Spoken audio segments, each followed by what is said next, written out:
हो गए ना, जैसे आपने राम और हनुमान का जिक्र किया। आज देश में कुछ राज्य ऐसे हो गए जहां आप जय श्री राम नहीं बोल सकती। खासकर दिल्ली में भी अगर आप जामा मस्जिद के बाहर बोलते हो तो आप पे लठ पत्थर गोलियां तक चला दी जाएंगी। और अब हनुमान चालीसा पढ़ा भी नहीं गया तब तक में देशद्रोह कर दिया गया। तो देश में कंडीशन, लाउड स्पीकर वाला मामला जो उत्तर प्रदेश में चला, उसके बाद कह दिया गया कि ना ये तो सेकुलरिज्म पे खतरा हो रहा है। देखो, दो तीन चीजें साफ कर देती हूँ। पहला जो मुद्दा इस देश को अस्थिर करने के लिए रिसेंटली हुआ था, कर्नाटक में हिजाब का मुद्दा। स्कूल के अंदर एक खुशबू नाम की लड़की को पैदा करके भेज दिया और उसके बाद वो पता नहीं अल्लाह अकबर करने लगी बुर्का पहन करके।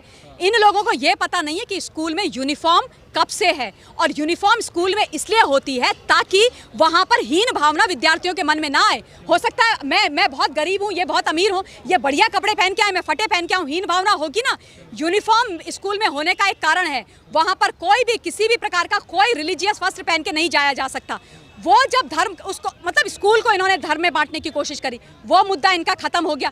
उसके बाद इन्होंने लाउड स्पीकर का मुद्दा लेकर के आए। लाउड स्पीकर के मुद्दे में भी धर्म कहीं नहीं है, साउंड पोल्यूशन का मुद्दा है बाबा, साउंड पोल्यूशन का मुद्दा है। 2005 में सर्वोच्च न्यायालय ने और 2012 में उच्च न्यायालय ने और लगातार बोला, अपने जजमेंट दिए हुए हैं और बोला है कि इन लाउड स्पीकर्स को हटा दो, लेकिन नहीं सुनी। सर्वोच्च न्यायालय की धज्जियां उड़ा दी, बात नहीं सुनी। जब वो भी ध्वस्त हो गया इनका नैरेटिव, उसके बाद क्या हो गया? तीसरा आ गया इनका ये सारे का सारा नए वाला मुद्दा, नए वाला कि जहांगीरपुरी और यहाँ पर वहाँ पर शाहीन बाग में और ये हमारे लोगों के ऊपर हमले हो रहे हैं, ये बुलडोज़र से हमले हो रहे हैं। बुलडोज़र तो बहुत ही ज़्यादा कम्युनल है। मैं इनसे ये पूछना चाहती हूँ कि जब दिल्ली के अंदर MCD का बुलडोज़र कानून के दायरे में रह करके इलीगल इंक्रोचमेंट के ऊपर चलता है तो वो कम्युनल हो जाता है, वो कम्युनल हो जाता है।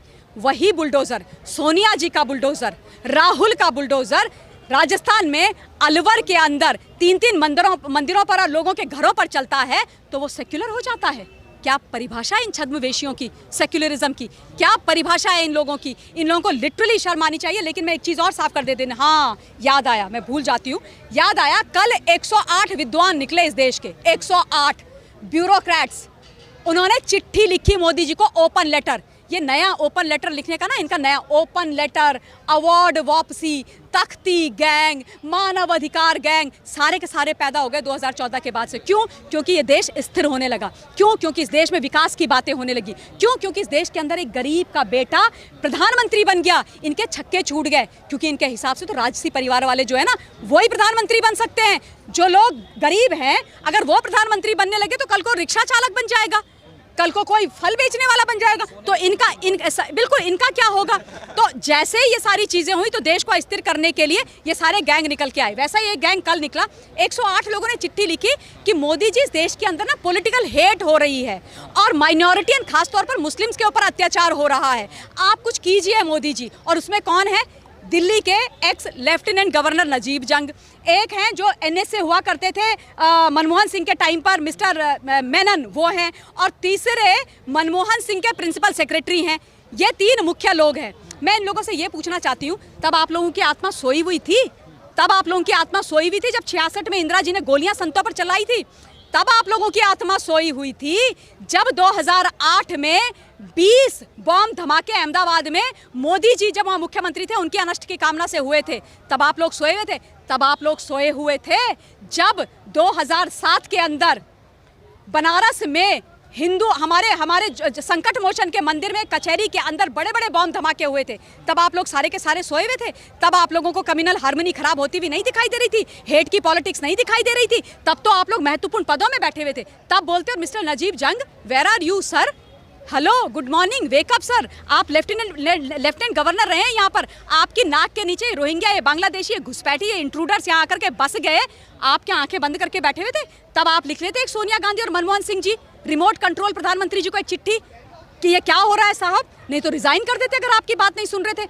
बड़े आप लोगों के मतलब मापदंड है, दोहरे चरित्र, हाथी के दांत खाने के और दिखाने के और, मजाक बना के रखा हुआ इन्होंने। और बाय द वे, अगर अभी ओपन लेटर लिखा था सर जी, तो फिर उसमें अलवर का नाम, राजस्थान का नाम भी लिख लेते, उसमें नाम लिख लेते महाराष्ट्र का। महाराष्ट्र में एक MP और एक MLA को हनुमान चालीसा का आह्वान करने पर, हनुमान चालीसा पढ़ने के आह्वान पर, पढ़ा भी नहीं बेचारी ने, वो उसको पढ़ने के आह्वान पर घर के अंदर से घसीट के निकाला जाता है और 124A लगा दी जाती है, सेडिशन, राजद्रोह। वो नहीं आप लोगों से बोला गया बोलिए ना, आप उस पे के बारे में बोल लीजिए। अलवर में जो मंदिर टूटा वहां पर आपको कुछ गलत होता हुआ नहीं दिखाई दिया कुछ, लेकिन जब इलीगल इंक्रोचमेंट के ऊपर सही चीज की जाती है तो इनको परेशानी हो जाती है। और मैं आपको एक बात बता दूं, जो आप माइनॉरिटी का गोली देते रहे हो इस देश को, और आप लोग ये बोलते रहे हो कि इस देश के अंदर मुस्लिम्स माइनॉरिटी हैं, मैं बता दूं मुझे गर्व है अपने मुस्लिम भाई बहनों पर। इस देश के अंदर लेकिन मुसलमान माइनॉरिटी नहीं है, नहीं है, नहीं है।